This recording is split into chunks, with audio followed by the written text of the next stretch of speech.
Hey, are you an investor but don't want to keep saving a down payment after another down payment to buy investment property? I'm going to teach you how you only have to save one down payment to buy multiple investment properties. You ready? Let's go.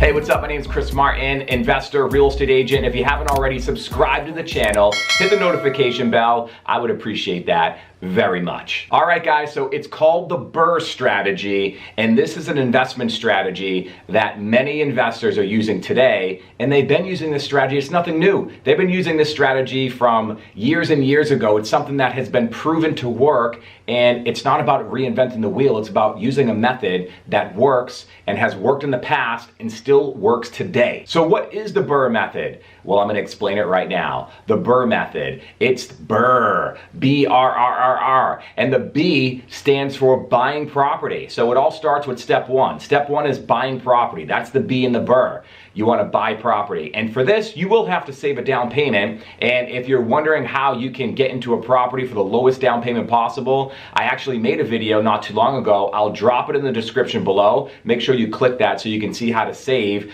for a property, on an investment property, for as little down as possible. So assuming that you've done that, you've saved your down payment and you're ready to purchase your investment property. Well, here's where the B comes in.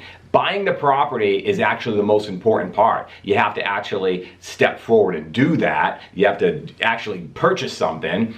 But before you do, you want to be able to analyze that property. I'm a real estate agent, so I've been in this business for 15 years. I know the markets that I'm purchasing in. If you're just an investor and you're not an agent, you want to educate yourself in the markets that you're purchasing in. Or if not, you want to make sure that you're teamed up with a real estate agent, a professional real estate agent that has experience, that can get you a good ARV. An ARV is after repair value. What is that property worth after it's repaired?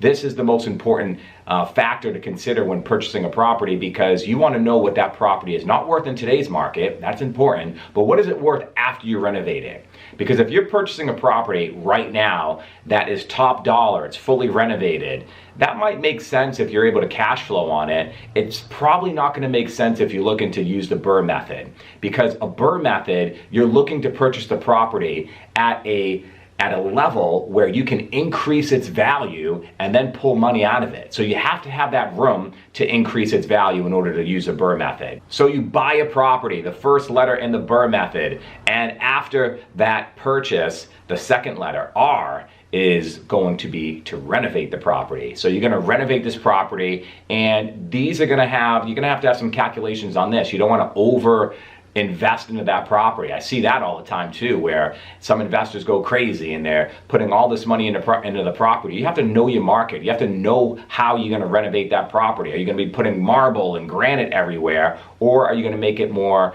tenant friendly? So these can go both ways, and not to say you can't use marble and granite in some rentals. I'm just saying you want to analyze the market and know that you're not over investing into that property. Okay, so you are using that calculation carefully, and you're renovating carefully, and you're renovating the property with the intention of increasing that value for that particular property. The third letter, another R, is going to be to rent the property. So once you have increased the value by renovating it, you would have simultaneously increased the rental value, bringing that rental up to market. And you can analyze this in advance as well to find out exactly what you're going to be getting for a rental. Guys, I'm telling you in advance to use conservative numbers. Don't go all aggressive, and people do it all the time. I'm buying the property for $200,000. I'm going to put $50,000 into it, and after I finish it, it's going to be worth $1 million.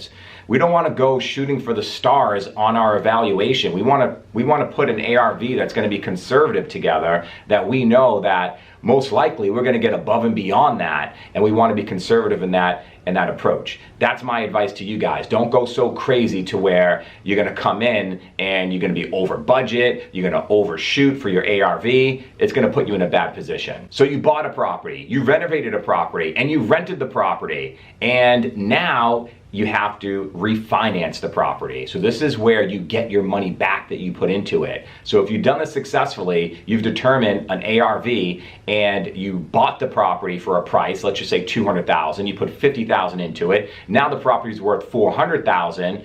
Most situations and most banks will loan up to 70% of that. So you're able to actually go into that property, refinance it with the bank, and pull that same money that you put into it for your down payment and your renovation costs.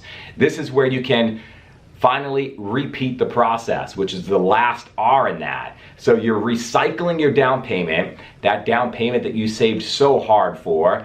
You're able to utilize that time and time again as you purchase a property. Do that BRRRR method where you buy it, you renovate it, you rent it, you refinance, and you repeat that process time and time again for you to accumulate real estate assets and build up your portfolio. So this is how a lot of investors are doing it still to this day. So hopefully you guys can utilize this method in your approach in investing. If you have any questions, drop them in the comment section below. Please subscribe. I'm trying to get to these 1,000 subscribers soon. So if you haven't already and you're watching this, subscribe. If you need any videos or any advice, again, feel free to comment, and I'll catch you guys in the next one. Peace.